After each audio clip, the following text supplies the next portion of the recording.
बिस्मिल्लाहिर्रहमानिर्रहीम। अस्सलाम वालेकुम नाज़रीन इकराम, मैं हूं मखदूम शहाबुद्दीन और आप देख रहे हैं मेरा फेसबुक और यूट्यूब चैनल।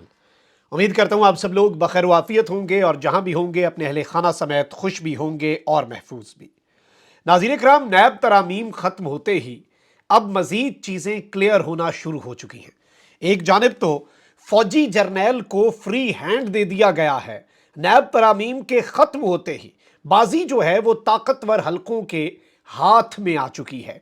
इलेक्शन को क्या इस वक्त भूल जाना चाहिए और बेरहम जो एहतसाब है, सादा एहतसाब नहीं, बेरहम एहतसाब जिसमें मर्सी नहीं होगी, रहम नहीं होगा, उसका बगलबाज उठा है। और जीएचक्यू की खबरें देने वाले जो हैं उन्होंने तूफान खड़ा कर दिया है। और क्या जस्टिस उमर अता बंदयाल का आखिरी मौके पर जाते जाते जो बड़ा खड़ाक है, नैब की तरामीम को कलदम करार देना, क्या इस सब के अंदर ताकतवर हल्के ऑन बोर्ड हैं? ये इससे भी बड़ा सवाल है और इस हवाले से अब वाज़े इशारे आना शुरू हो चुके हैं। और इस वक्त जो सूरत हाल बन चुकी है ये बड़ी इंटरेस्टिंग है। मैं आपके सामने ये भी रखूंगा कि इस वक्त ताकतवर हलकों के ज़हन में क्या चल रहा है। जस्टिस उमर अता बंदयाल अब रेलिवेंट नहीं है, लेकिन जस्टिस काजी फाइज ईसा के जहन में क्या है और क्या ये जो बेरहम एहतसाब का बगल बज उठा है और इस वक्त मुकम्मल तौर पर रंदा फेरा गया है, ये रंदा आखिर क्या सिर्फ जस्टिस उमर अता बंदयाल की तरफ से फेरा गया है या फिर इस रंदे की अब एक्सटेंशंस होंगी? ये जो एक झाड़ू फिरेगा, क्या अब जस्टिस उमर अता बंदयाल ने रास्ता खोला है और उस रास्ते पर कोई और चलेगा?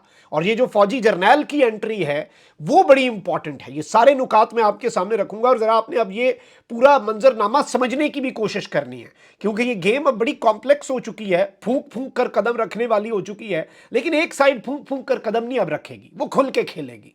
और वो साइड कौन सी है वो सबको पता है। अगर अभी तक आपने वीडियो को लाइक नहीं किया, हमारे चैनल्स को रिपोर्ट किया जाता है ताकि हमारी रीच को अफेक्ट किया जा सके, लोगों तक हमारी बात ना पहुंच सके। उस असर को जाहिर करने के लिए आपके जो लाइक्स हैं वो हमारे लिए बहुत ज़रूरी हैं। और जिन लोगों ने चैनल को सब्सक्राइब नहीं किया वो बेहतर समझे, मुनासिब समझे, तो वो चैनल को सब्सक्राइब भी कर सकते हैं। नाज़रीन कराम, दो तीन चीज़ें हैं जो इस वक्त बड़ी इंटरेस्टिंग हैं। अब यहां पर हो क्या रहा है?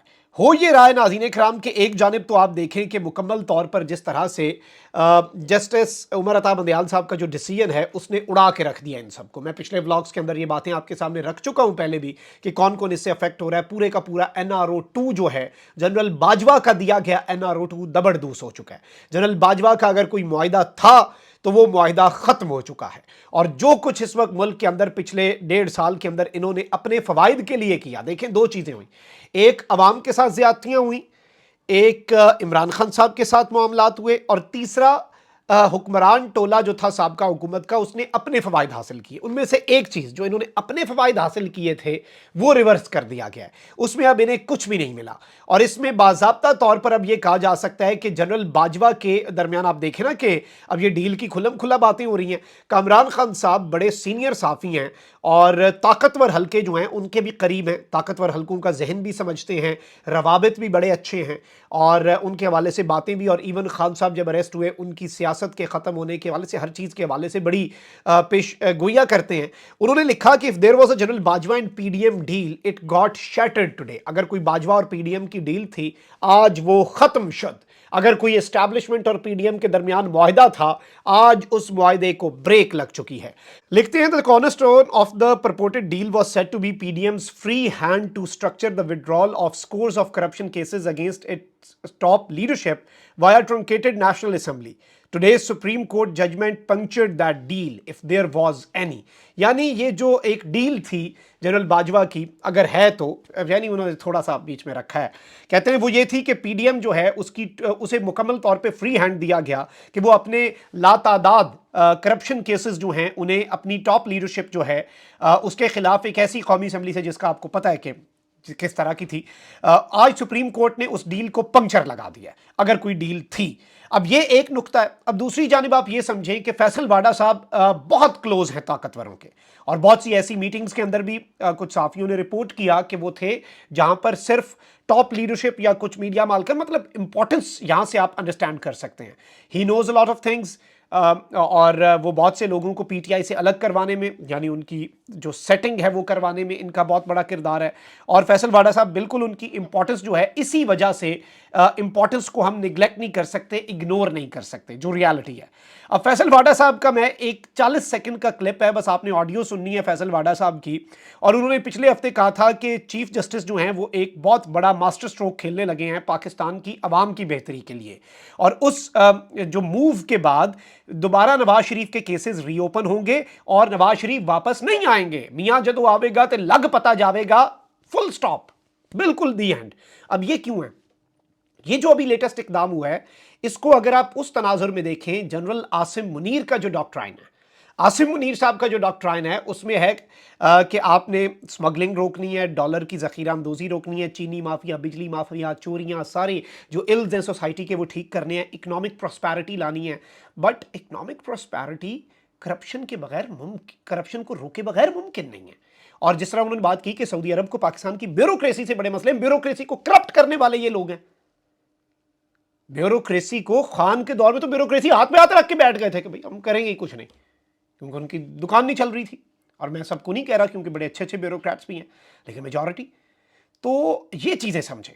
अब इसे आपने उस तनाजुर में देखना है। अब जरा फैसल वाडा साहब की जरा पहले गुफ्तगू जो है जरा सुने और सर धुने। आउट गोइंग चीफ जस्टिस साहब है जो एक स्ट्रोक खेलने वाले हैं मेरे ख्याल से कल की तारीख में, पाकिस्तानियों की बेहतरी के लिए। और जो आने वाले चीफ जस्टिस साहब हैं, नैब तरामीम के तनाजुर में कह रहे हैं, जो कह रहे हैं कल, मैं नाम नैब तरामीम के तनाजुर में कह रहा हूँ कि केसेस खुल जाएंगे, ख्वाहिशात का मलबा गिर जाएगा। मियां नवाज शरीफ साहब सऊदी अरेबिया आते, दुबई आते, लेकिन मेडिकल फैसिलिटीज उनको पाकिस्तान आने की इजाजत नहीं देती। और पाकिस्तान आने की इजाजत तब देंगे जब उनका फरमाइशी प्रोग्राम पूरा होगा। तो वो तो होता हुआ नजर नहीं आ रहा। नवाज शरीफ आपको वापस आते हुए नजर नहीं आ रहे? सितंबर अक्टूबर में तो मुझे नजर नहीं आ रहे सर।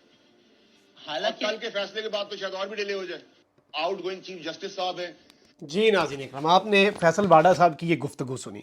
अब आप चीज़ों को समझते जाएं, डॉट्स कनेक्ट करते जाइएगा। मैंने एक बेस बना दी है, अब उसके ऊपर बस हमने ईंटें रखनी हैं और जो इमारत बन के आपके सामने खड़ी होगी आपको सब समझ आ जाएगी। कामरान खान साहब लिखते हैं, मैं ज़रा करीब करीब लोग जो है ना उनकी जो गुफ्तगू है वो आपकी खिदमत में इसीलिए रखना चाह रहा हूँ ताकि चीज़ें जो हैं वो वाज़ेह हो जाएं। कामरान खान साहब लिखते हैं, the state strikes with full venom, पूरे अपनी ताकत के साथ। स्टेट जो है, रियासत, this is not Umar Ata Bandial. Umar Ata Bandial was never the state. If he was the state तो उनके फैसलों पर अमल दरामद होता, वो फैसले जो कुछ लोगों को अच्छे नहीं लगे, इलेक्शन का फैसला। The state strikes with full venom, none of them can contest elections, what a nightmare. इनमें से कोई भी इलेक्शन नहीं लड़ सकेगा, कितना डरावना ख्वाब है। और इन्होंने जो तस्वीरें लगाई किस किस की थी?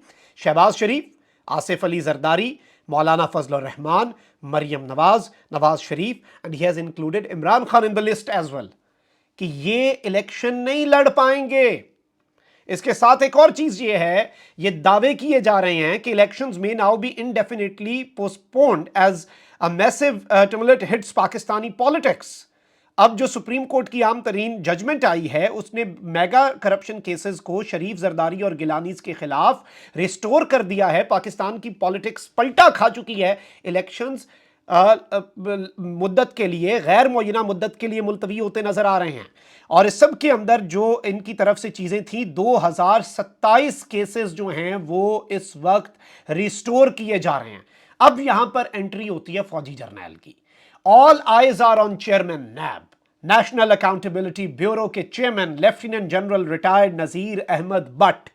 Though the PDM under Shehbaz Sharif's government had made NAB a toothless organization, NAB के आप कह लें कि उन्होंने हाथ पर काट दिए हुए थे, हाथ पांव बांध दिए थे NAB के, वो हाथ पांव खुल चुके हैं। Someone back in March this year knew that Chairman NAB was going to be one of the most important officials later this year. अब ये someone कौन है जो इन्हें बता रहा है, जिसने मार्च में इन्हें बता दिया था कि साल के एंड पे पाकिस्तान का सबसे आम तरीन बंदा चेयरमैन NAB होगा। Lieutenant general retired Nazir Ahmed Bhatt साहब जो हैं वो पाकिस्तान के सबसे आम तरीन बंदे होंगे। हेंस इसीलिए lieutenant general Nazir Ahmed Bhatt will now hold the fort for NAB in the nation's newest campaign against mega corruption cases of top politicians. अब ये जो नई चीज है, ये नुक्ता समझिएगा कि नेशन की जो एक न्यूएस्ट कैंपेन है, नेशन की एक बिल्कुल नई कैंपेन, नेशन, रियासत, कौम, रियासत की जो एक नई कैंपेन है मेगा करप्शन के खिलाफ, उसका जो असल फोर फ्रंट पे अब सारी चीजें नजीर अहमद भट्ट साहब, lieutenant general retired Nazir Ahmed Bhatt साहब के हाथ में आ चुकी हैं. Butt has previously served as Pakistan's military attaché to US Corps Commander Peshawar and President of NDU. ये इनकी previous appointments थी और important positions पर रह चुके हैं भट्ट साहब. और अब ये चीज़ आप समझिएगा. तो ये बेसिकली पीडीएम ने जो कुछ भी किया, पीडीएम ने अपॉइंट किया, पीटीआई को एतराज़ था, पीडीएम के अपने अपॉइंटी हैं, राजा रियाज साहब के साथ मिलके इन्होंने अपॉइंट किया चेयरमैन नैब साहब को, और he is very close to the top most person. उनके साथ इनका एक बड़ा अच्छा मिलिट्री के अंदर ताल्लुक भी रहा है. तो ये सारी चीज़ें अगर आप इक्वेशन में रखें तो आपको बहुत कुछ वाजे होता नज़र आएगा. अब यहाँ पर मैं समझता हूँ कि ताकतवर जो हैं, इदारे जो हैं, वो अपनी इमेज को रिस्टोर करेंगे, लेकिन अभी तक एज ऑफ येट, अभी जो हम बात कर रहे हैं, इट विल इसका मतलब ये नहीं होगा कि they will let Imran Khan emerge again. इसका मतलब ये नहीं होगा. एक नई सेटलमेंट, वो जो एक सब के ऊपर शिकंजा कसने वाली, न्यू फेसेस, करप्शन के ऊपर क्रैकडाउन, पॉलिटिशियंस को जो करप्ट हैं उन्हें फिल्टर से गुजार के माइनस करना, ये सारा कुछ. अब काजी साहब जो हैं, he is not on board with the establishment. He will try to have Imran Khan and all politicians on one table, but not by hands but through his verdicts. वो ये नहीं कहेंगे कि इकट्ठे बैठ जाओ. वो डिसीजंस ही ऐसे आने वाले हैं कि इन सबको बैठना पड़ जा सकता है. ये भी आप नुक्ता समझिएगा.